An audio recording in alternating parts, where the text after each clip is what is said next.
کے بعد یکم محرم الحرام امیر المومنین سیدنا عمر فاروق اعظم رضی اللہ تعالیٰ کی شہادت کا دن ہے۔ امیر المومنین سیدنا عمر فاروق رضی اللہ تعالیٰ کو ماہ ذی الحجہ شریف کے آخری ایام میں آپ کو زخم لگے، آپ پر بوقت نماز فجر آپ پر حملہ ہوا اور اس کے 3 دن بعد یکم محرم الحرام کو امیر المومنین خلیفۃ المسلمین سیدنا عمر فاروق رضی اللہ تعالی عنہ کی شہادت رونما ہوئی۔ سیدنا عمر فاروق اعظم رضی اللہ تعالی عنہ کا سلسلہ نسب جو کہ 8ویں پشت میں حضور نبی رحمت صلی اللہ تعالی علیہ وسلم سے جا ملتا ہے۔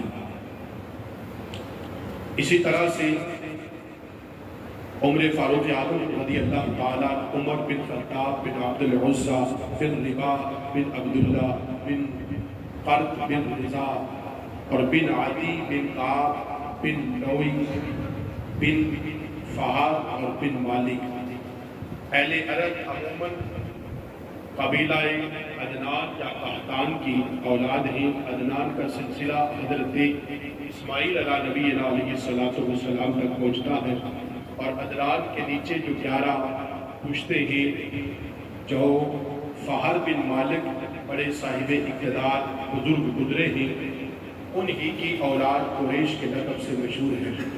اور عدی کے جو دوسرے بھائی جن کو مرہ کہتے ہیں، ان تک جو شجرہ نسب پہنچتا ہے، جو حضور نبی کریم رؤوف الرحیم صلی اللہ تعالی علیہ وسلم کے اجداد میں سے ہیں۔ اس لحاظ سے سیدنا فاروق اعظم رضی اللہ تعالی عنہ کا سلسلہ نسب 8ویں پشت میں حضور نبی کریم علیہ الصلوۃ والتسلیم سے ملتا ہے۔ قریش میں آپ کا خاندان صاحب اقتدار تھے، اور جہاں کہیں قریش میں یا کسی قبیلے میں جھگڑا ہوتا تو سالس کا کردار بھی آپ کا خاندان ادا کرتا، اور بیت اللہ شریف یعنی خانہ خدا کے جو محافظ تھے وہ بھی آپ کے خاندان میں سے تھے، اور قریش حجاز کی خبر گیری بھی کیا کرتے تھے، یعنی لوگوں کی کا خیال رکھتے، ان کی تکلیفیں پریشانیوں میں ان کے کام آتے۔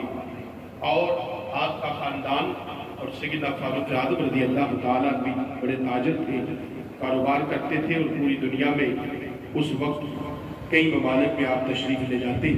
آپ کا خاندان تجارت کے حوالے سے بھی بڑا مشہور ہے، اور معاملہ فہمی کے اعتبار سے بھی آپ کا خاندان عظیم الشان ہے۔ دور جاہلیت میں بھی آپ کا خاندان بڑا ممتاز تھا، اور اس زمانے میں کم و بیش 17 لوگ لکھنا اور پڑھنا جانتے تھے۔ لکھے پڑھے ہوئے لوگوں کی تعداد کم تھی، 17 کے قریب تعداد بتائی جاتی ہے۔ تو اسی طرح 17 لوگوں میں سے سیدنا فاروق اعظم رضی اللہ تعالی عنہ بھی لکھنا اور پڑھنا جانتے تھے۔ قریش میں حضور نبی کریم صلی اللہ تعالی علیہ وسلم کی بعثت ہوئی، اور سیدنا فاروق اعظم رضی اللہ تعالی عنہ ایمان لائے۔ تو ایمان لانے سے پہلے آپ حضرات نے علماء سے سنا ہے کہ آپ بڑے سخت مزاج تھے، اور انتہائی غصے والے اور سخت مزاج تھے۔ مسلمانوں کے اور بانی اسلام محمد عربی صلی اللہ تعالی علیہ وسلم کے انتہائی دشمن تھے۔ اللہ کے محبوب صلی اللہ تعالی علیہ وسلم نے منع فرمایا کہ فاروق اعظم کو آنے دو۔ میں نے اللہ سے دعا کی تھی، اللہ نے میری دعا کو قبول کر لیا۔ حضور کی بارگاہ میں پہنچے، آپ نے اسلام قبول کیا، کہا مجھے اسلام میں داخل کیجئے۔ اللہ کے محبوب صلی اللہ علیہ وسلم کے ہاتھوں پر ایمان لائے، دائرہ اسلام میں داخل ہوئے۔ آپ کے اسلام لانے کی خوشی میں جو صحابہ تھے انہوں نے نعرہ تکبیر بلند کیا، خوشی کا اظہار فرمایا۔ اسی اسرا میں جبریل امین تشریف لاتے ہیں، اور وہ بھی کہتے ہیں یا رسول اللہ صلی اللہ تعالی علیہ وسلم، عمر کے اسلام لانے سے جیسے آپ کے غلام خوشیاں منا رہے، ایسے آج اللہ کے فرشتے بھی آسمان پر خوشی منا رہے۔ اس کی سنت جو ہے نا، عمر کے اسلام لانے پر اللہ کے فرشتے بھی خوشیاں مناتے ہو۔ میرے آقا نے فرمایا اے عمر جس راستے پر تم چلتے ہو شیطان اس راستے کو بدل دیتا ہے۔ اے عمر اگر میرے بعد کوئی نبی ہوتا، لا نبی یا بعد، میرے بعد نبوت اور رسالت کے دروازے کو اللہ نے قیامت تک ہمیشہ کے لیے بند کر دیا ہے، اگر میرے بعد کوئی نبی ہوتا تو وہ عمر بن خطاب ہوتا۔ یہ عظمت سیدنا عمر فاروق رضی اللہ تعالی عنہ کی سادگی کا عالم دیکھیں، چاہو جلال غصہ، لیکن اس کے باوجود اشد علی الکفار اور رحماء بینہم۔ قرآن کی آیات ہے کہ وہ حضور کے غلام ایسے ہیں، علماء فرماتے ہیں کہ آیت مبارکہ سیدنا فاروق اعظم کے ہاتھ میں نازل ہوئی کہ یہ کافروں کے لیے بڑے سخت ہیں لیکن آپس میں مسلمانوں کے لیے رحماء بینہم، آپس میں بڑے رحم دل ہیں، بڑے مہربان ہیں ایک دوسرے کے ساتھ، بڑے رحم دل ہیں۔ اللہ اکبر۔ سیدنا فاروق اعظم رضی اللہ تعالی کس قدر اہل بیت کے اطہار سے محبت فرماتے۔ ایک مرتبہ کوئی سامان آیا، مال غنیمت آیا جس میں بہت سارا کپڑا آیا، بڑا عالی شان کپڑا آیا، تو سیدنا فاروق اعظم رضی اللہ تعالیٰ نے لوگوں کو بلایا اور کہا کہ ان کو دو، ان کے بچوں کو دو، فلاں کو دو، فلاں کو دو، تقسیم فرمایا۔ ایک شخص آ کر کہتا ہے اے فاروق اعظم رضی اللہ تعالیٰ، آپ نے حضرت علی کے بچوں کو یعنی سیدنا امام حسن اور حسین رضی اللہ تعالیٰ شہداءگان علی مرتضیٰ کو آپ نے یہ کپڑے نہیں دیے، کیا بات ہے؟ تو کیا خوبصورت جواب دیا فاروق اعظم نے۔ محبت اہل بیت یوں پتہ لگتی ہے صحابہ کی کہ آپ نے کہا کہ یہ کپڑا اس قابل نہیں ہے کہ یہ حضرت علی کے بچوں کو دیا جائے، ان کی شان سے بڑی بلند ہے نا، وہ تو اعلیٰ کپڑا پہننے والے ہیں، وہ حضور کی اولاد ہیں اور حضور کے شہزادے، ان کے لیے تو عالی شان کپڑا ہوگا نا، یہ عام کپڑا ہے عام لوگوں کے لیے، ان کے لیے وہ خاص ہیں تو خاصوں کے لیے خاص چیز ہوگی۔ پھر راوی کہتے ہیں کہ فاروق اعظم رضی اللہ تعالیٰ نے ایک شخص کو ملک شام بھیجا، سواری دی اور اس ملک کے جو ہے نا اپنے خلیفہ کے لیے چٹھی لکھی اور کہا کہ اس ڈیزائن کا، اس انداز کا خوبصورت مہنگا ترین کپڑا بنا کر بھیجو حضرت علی کے شہزادے، حضرت امام حسن اور حسین کے لیے الگ سے جوڑے منگوائے گئے۔ جب ان کے جوڑے آگے تیار ہوئے، حضرت علی مرتضیٰ شیر خدا کرم اللہ تعالی وجہہ الکریم تشریف لائے۔ سیدنا فاروق اعظم نے پوچھا کہ اے بھائی علی بھائی کہاں ہیں، بچے کہاں ہیں، شہزادے کہاں ہیں؟ کہا گھر میں۔ بلایا گیا، بلانے کے بعد سیدنا فاروق اعظم رضی اللہ تعالیٰ نے اپنے ہاتھ سے جوڑے ان کی خدمت میں پیش کیے اور کہا لیجئے اور جائیے اور انہیں پہن کر آئیے۔ جب وہ شہزادے جاتے اور جا کر ان جوڑوں کو زیب تن کرتے، وہ اہل بیت کے چشم و چراغ، وہ حسن و جمال کے عظیم پیکر میرے آقا علیہ الصلوۃ والسلام کے شہزادے حضرت حسن اور حسین جب وہ جوڑے پہن کر آتے تو اس قدر حسین لگ رہے، اس قدر خوبصورت لگ رہے۔ جب حضرت علی فاروق اعظم کی بارگاہ میں تشریف فرما ہے، جب یہ شہزادے آتے تو بڑا عظیم جملہ سیدنا فاروق اعظم رضی اللہ تعالی عنہ کی زبان سے جاری ہوتا ہے۔ آپ نے فرمایا کہ عمر کا دل آج ٹھنڈا ہو گیا ہے، ان بچوں کو یہ حسین جوڑے پہن کر دیکھنے کے بعد عمر کا کلیجہ ٹھنڈا ہو گیا ہے، مجھے بڑی خوشی ملی ہے کہ ان شہزادوں نے یہ عالی شان سوٹ پہنے ہیں، جوڑے پہنے ہیں۔ اندازہ لگائیے 22 لاکھ مربع میل کا یہ عظیم جانشین سیدنا فاروق اعظم رضی اللہ تعالیٰ کہ بہادری بھی جس پر رشک کرتی ہے، کیا بہادری فاروق اعظم رضی اللہ تعالیٰ کی کہ جب آپ کے رایا کے غلاموں نے جا کر عبیدہ بن جراح رضی اللہ تعالیٰ بیت المقدس کو فتح کرنے کے، تو بیت المقدس فتح ہوا تو اس سے پہلے یہودیوں کے قلعے کے سامنے کھڑے ہو کر معاذرہ کر رکھا ہے حضرت عبیدہ بن جراح رضی اللہ تعالیٰ سپہ سالار ہے، لشکر اسلام نے قلعے کا معاذرہ، بیت المقدس کے قلعے کا معاذرہ کر رکھا ہے۔ یہودی جو ہے نا وہ قلعے کا دروازہ یا کھڑکی کھول کر کہتے ہیں کہ اگر تم ساری زندگی بھی محاصرہ کر رکھو تم بیت المقدس فتح نہیں کر سکتے۔ کہا کیوں؟ کہا ہم نے اپنی کتابوں میں پڑھا ہے کہ بیت المقدس کون فتح کرے گا. انہوں نے نشانیاں بتائی کہ وہ اس طبیعت کا ہوگا اور اس مزاج کے ہوں گے، ان کی شکل و صورت ایسی ہوگی، اور بتایا کہ وہ کون ہوں گے. کہا عمر رضی اللہ تعالی عنہ ہوں گے جو بیت المقدس کو فتح کرے گا. جب یہ بات حضرت عبیدہ بن جراح اور لشکر اسلام نے سنی نا تو نعرہ تکبیر بلند کیا. کہا عمر ہمارے امیر المومنین ہیں. آپ کی شکل و صورت جیسے ایک نوجوان کو لائے عبیدہ بن جراح رضی اللہ تعالیٰ اور یہودیوں کے سامنے کھڑا کیا. کہا یہودیوں نے کہ ٹھیک ہے اس کی شکل و صورت ملتی ہے لیکن یہ عمر نہیں ہو سکتا. ہم نے جو نشانیاں پڑھی ہیں وہ عمر کی اور. اللہ اکبر. حضرت عبیدہ بن جراح رضی اللہ تعالیٰ نے چٹھی لکھی، خط لکھ کر بھیجا امیر المومنین سیدنا فاروق اعظم رضی اللہ تعالیٰ مدینے میں کہ آپ تشریف لائیں تاکہ بیت المقدس فتح ہو. تو عظیم سپہ سالار اسلام نے وہ بہادری کی عالم دیکھی کہ جس سے کفر لرزہ پر اندام ہو. اور آپ کے رایا کے لوگ کہتے ہیں کہ ہم یہ حضرت عبیدہ بن جراح اور اس طرح دوسرے قافلے کے اور جو آپ نے لشکر تیار کر رکھے تھے وہ کہتے ہیں کہ ہم ہر جمعے کی نماز سے پہلے کوئی نہ کوئی شہر کوئی نہ کوئی ملک فتح کرتے اور پھر نماز جمعہ ادا کرتے. فاروق اعظم رضی اللہ تعالیٰ کے دور میں عظیم لیڈر سیدنا فاروق اعظم. جب یہ خط ملا تو کوئی محافظ ساتھ نہیں ہے، کوئی لاؤ لشکر ساتھ نہیں ہے، بلکہ ایک غلام ساتھ ہے اور ایک سواری ہے. چلتے ہوئے غلام سے کہا اتنے میل میں پیدل چلوں گا اور تم سواری پر سوار ہوگا، اور اتنے میل چلنے کے بعد پھر میں سواری پر سوار ہوگا اور تم پیدل چلو. غلام نے کہا حضور میں خادم آپ کو آقا، آپ امیر المومنین ہیں، آپ کیسے آگے چلیں گے اور میں سواری پر سوار ہوں گا؟ آپ نے کہا نہیں، عدل فاروق اعظم یہ ہے، انصاف یہ ہے کہ اتنی میل میں سواری پر تم آگے مہار پکڑے چلو گے، پھر میں سواری کی مہار پکڑوں گا اور تم اتنے میل سوار کرو گے. اللہ اکبر. جب یہ بیت المقدس کے قریب پہنچے، آج اسلام کے عظیم خلیفہ فاروق اعظم آ رہے، حضرت عبیدہ بن جراح رضی اللہ تعالیٰ لشکر اسلام آپ کے انتظار میں. آج یہودی انتظار کر رہے کہ عمر آ رہے ہیں، اور جب غلاموں نے دیکھا تو دور سے سواری آ رہی ہے تو شور مچا بیت المقدس میں، جا عمر جا عمر، امیر المومنین عمر آگے عمر آگے ہی.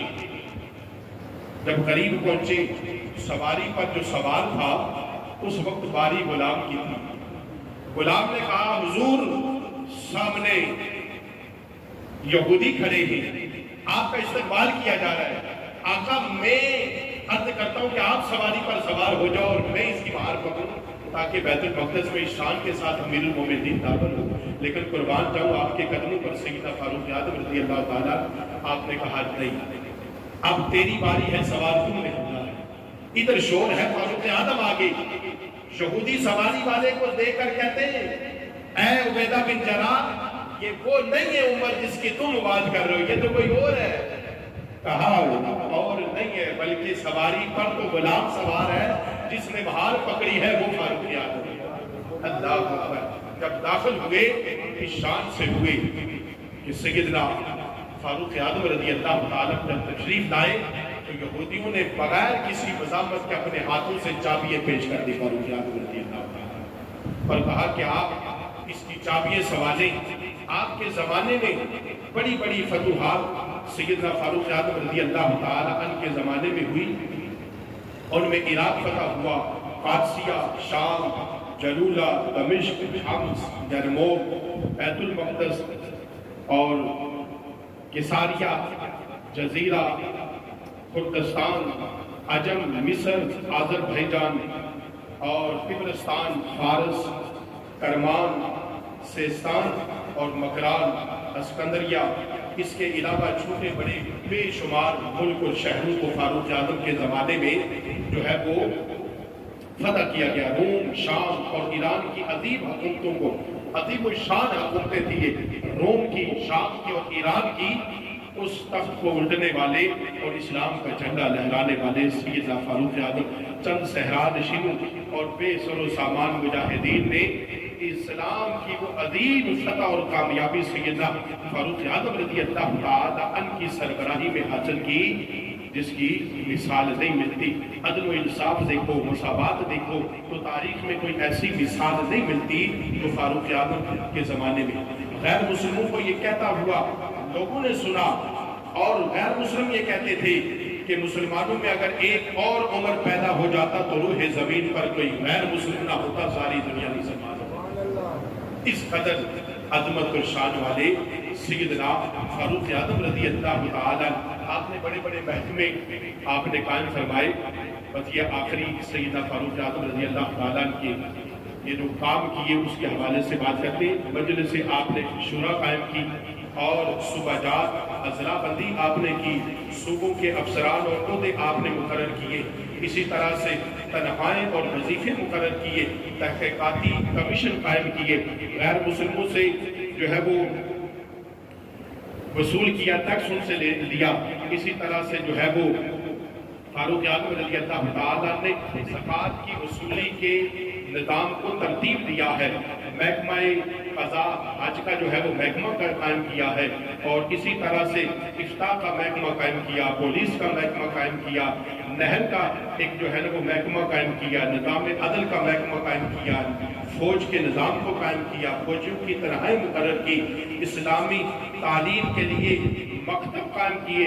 فاروق اعظم رضی اللہ تعالیٰ نے شہروں، قصبوں، دیہاتوں میں امام اور معزن قائم فرمائے، اور سیدنا فاروق اعظم نے قید خانے جو ہے وہ قائم فرمائے، مہمان خانے قائم فرمائے، شاملیت فوجیوں کے لیے قائم فرمائی، اور سیدنا فاروق اعظم رضی اللہ تعالیٰ عنہ نے یہ بڑے بڑے کارنامے آپ نے جو ہے نا وہ آپ کے ہاتھ سے اللہ رب العالمین نے اسلام کو یہ شان اور قوت عطا فرمائی، یہ سارے کارنامے آپ نے انجام دیے ہیں۔ سیدنا فاروق اعظم رضی اللہ تعالی عنہ خوف خدا کا عالم یہ تھا کہ ایک روز ایک مکان کے دروازے پر پہنچے تو ایک شخص اندر سے قرآن کی آیت کی تلاوت کر رہا تھا، اور وہ قرآن کی آیات پڑھ رہا تھا، اِنَّا عَذَابَ رَبِّكَ لَوَاقِعٌ۔